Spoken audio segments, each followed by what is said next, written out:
Now, and it's one of the most impressive streaks in the NFL, though it's hardly discussed. But quietly is how Jake Matthews likes doing things as he follows a Hall of Fame father. Now, as Daniel Gotera reports, Jake is charting his own path as a father himself. Watch Jake Matthews work. There you go. And you'll find the answer to the question, what does it take to play 145 consecutive games in the NFL? It's pretty surreal. I mean, it feels like it's gone by so quick. Entering his 10th year, the Texas A&M and Elkins High School product has been nothing but consistent. See, I mean, this guy, season ends 2 or 3 days later, this guy's already calling, hey, let's get back in there. Man, as much as I'd love to take credit and say I have some magic formula, I think God's just blessed me and really my family with bodies that can take a beating. His routine here at Plex is just part of the body of work that has allowed him to stay on the field each Sunday. Good advice along the way has helped too.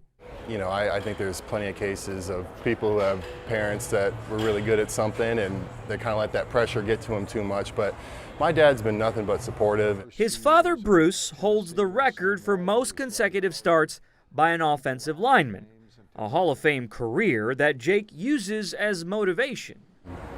You know, he's never pushed anything on me too hard, and he's only, you know, made me a better player, so you know, I'd be an idiot not to take his advice. I've never seen him quit anything. He always says his dad, you know, said growing up if they were to play a sport, you're not going to quit it. You know, you're not going to. Jake's wife, Maggie, a sports reporter herself, has seen this dedication to craft up close now for 3 years.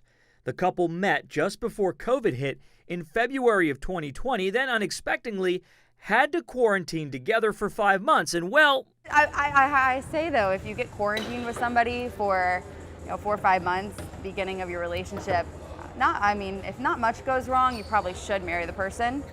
But that streak of his that he's so proud of was in jeopardy last year. You see, Maggie went into labor on the same day Jake was in Charlotte to play a Thursday night game. How he made it back to that game and still see the birth of his son, well, that's a story only they can tell. Just getting blasted with phone calls, even the hotel phone's ringing, and which never happens. Someone's calling my room.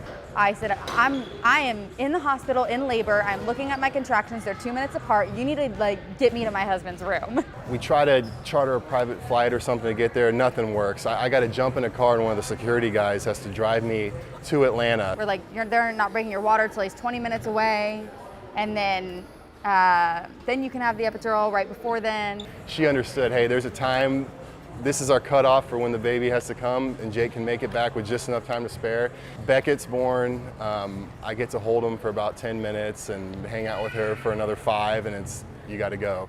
Now Beckett is part of their lives. Yes, he's not just watching the pair work out every day, but also part of those workouts too.